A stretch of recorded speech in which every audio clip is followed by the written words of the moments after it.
Good morning, everybody. It's the Wifey Wakeup No Makeup podcast. And good morning. I really feel like I need to explain my hair this morning. And I even went to the length of checking my astrology app to see where the moon is, because the moon can actually, believe it or not, affect, well, a number of things, but even your hair. And I thought, well, I wonder if it's in Gemini because it's like the twins, but they're very different.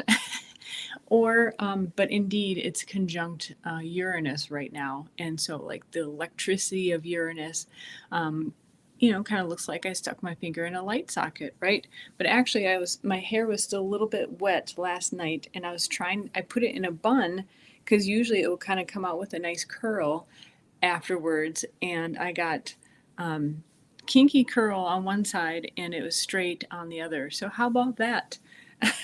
Just kind of felt like sharing that story. Anyone else out there have kinky wavy hair? I've been seeing this ad on Instagram lately that is a great ad. I haven't tried their products, but basically, did you always think that you had frizzy hair? I did. I thought I actually had a a ridge in my head that was making a wave. That's when I was in high school and stuff. But figured out later that I have wavy hair. Anyways, so thanks for joining me on that tangent on hair. But this is how I woke up with it. So I'm just going to be, if I'm playing with it, please excuse me. It feels like I did actually stick my finger in a light socket. So it's so interesting that the moon is right with Uranus right now.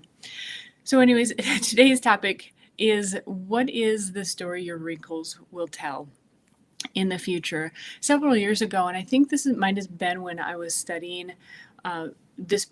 So I run an online herbal education school. Back up a step.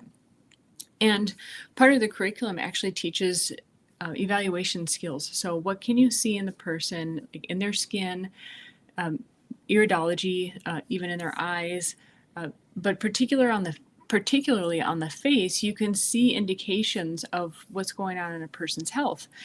And so I think at that time, I think it was around that time, I was particularly paying attention to people's faces that, just saw in public and so forth.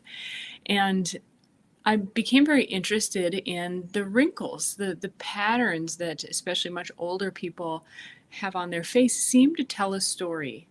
And it got me to thinking about, what if we looked at wrinkles differently? I mean, so many of us see it as a vanity thing, and it's easy to be vain about, am I getting wrinkles? During the COVID era, I got a nice furrow between my brows when I was, well, it was a tough time for all of us, right? But just working really diligently at the computer on business. And so we all have these we start getting these stories, these layers to the story being carved into our face. But most of the time we don't really notice it until it actually shows up. And so I thought, well, what if we were aware of it well beforehand, and we kind of chiseled our own wrinkles that we earn over time. I've heard also, the wrinkles are earned. And rather than being afraid of them, we actually thought about how we wanted our face to look, not necessarily in a vanity sort of way. It can be. I mean, I don't think there's anything wrong in especially if it kind of motivates you. By motivate, I mean this is kind of a self-reflection exercise. It might start out as vanity, like I don't want to have a frowny face. So I'm gonna bring up some images here that I found on the internet. We might look at some faces and be like, okay, well those are traits I don't want to have, decades from now. And maybe you see one, like, I mean, she looks very sweet, right? And like, you'd like to go to someone's house and their grandmother is there and you meet her, right? And you can just see, like kind, gentle eyes, for example, very lively. And the eyes say a lot, the mouth says a lot. And, just using this as a reflection of, what are characteristics, what would you like to see on your face, perhaps decades from now? And So it's an exercise, and it got me to thinking, what are the emotions that I'm feeling most of the time? What am I thinking most of the time? Because our thoughts really not necessarily lead to our emotions, although they can. I think they, but our thoughts really, people can feel them. I think they can feel the sentiment of what we're generally thinking all the time. So for example, if you're a happy person in general, people can sense that, right? Animals can sense that. If you're sad and you're just kind of chronically in that state and can't pull yourself out, you have a certain expression on your face and you have a certain vibe about you, and the people around you can feel it. And so more than anything, this is a self-reflection exercise. It definitely got me to thinking, gosh, what are my underlying thoughts and emotions that I carry all the time? What are the expressions that, when I kind of break out of that state, what are the expressions that I tend to express? And each person will be a bit different, of course, but it's mostly, does it meet your standards? It's not about meeting necessarily someone else's standards, but is that what you would like to have engraved on your face? So, for example, you can see the story in a person's face. So, if each line was a line in the story, what would that line say? You can see the face, for example, of someone who's very adventurous, and you can imagine if they have steep ups and downs and thrilling life, but hard times, right? You can imagine that face. You can imagine the face of a person that is just constantly filled with stress, skepticism, even cynicism, and it's like all of that is just piercing on their face, and the only break away from that, and they're almost an entirely different person, is if another character in the story, a good or bad character, falls. It's like they're delighted. And obviously I'm dramatizing this a bit. Then there's maybe the story that's rhythmically told in the lines. You see someone's face that it maybe has these fine lines that are just kind of rhythmically in place. And this story is maybe more poetic. And the lines are like tally marks of all hours lost in sleep, caring for loved ones.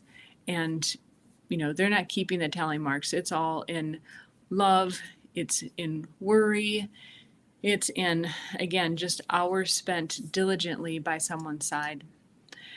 And then you might have another story where, when you can kind of see that there are layers to a person's face, like there's the underlying tone. And I think this is when you see really amazing art, you can see that in the painting, in the sculpture, that it's not just a facade, it's not just a layer that the artist sees on the outside. They can see the inner layers too, and you can see the time showing through.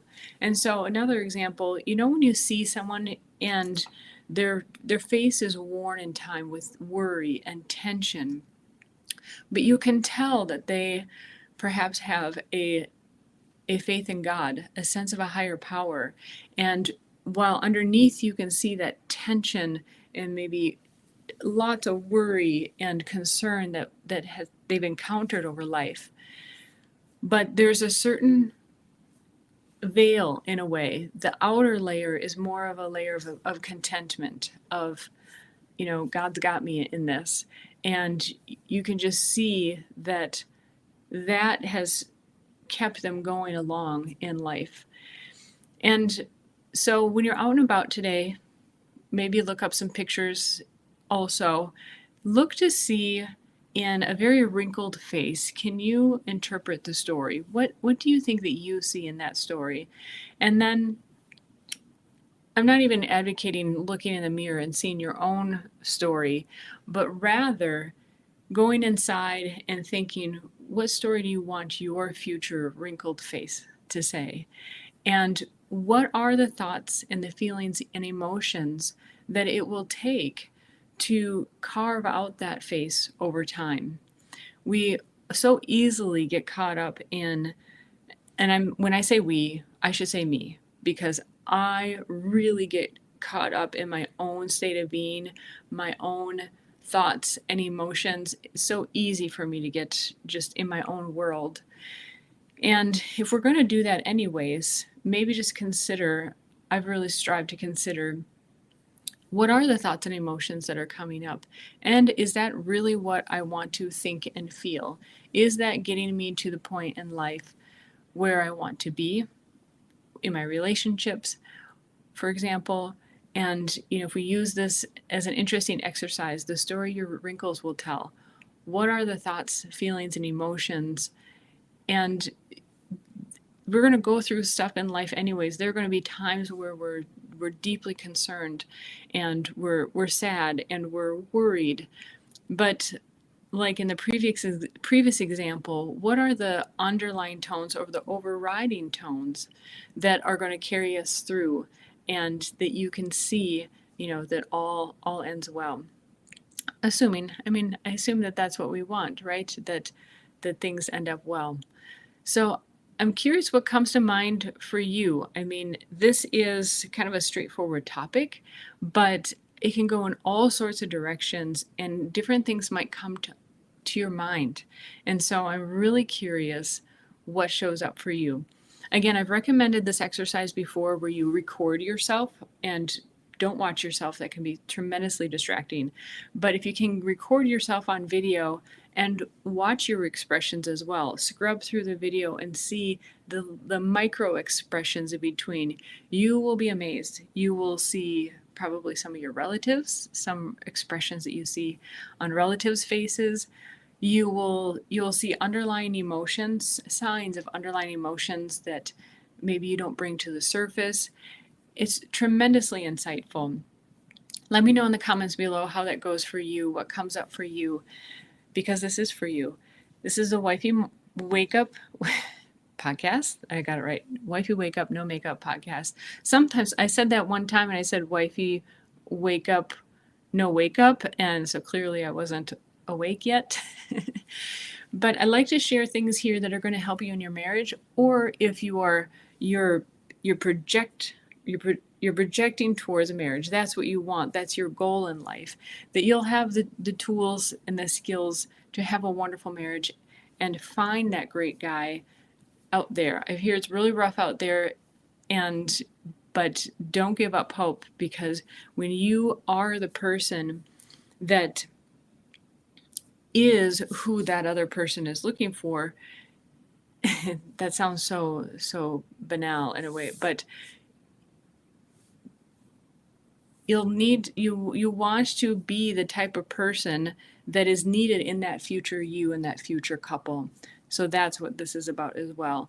And also in your marriage, you can change and improve it at any time. So, all right, let me know how that goes for you. Make sure to like, subscribe. If this resonates and you thought of a friend, share it with them. Send it their way, and share the love. Have a wonderful day, everybody. Take care.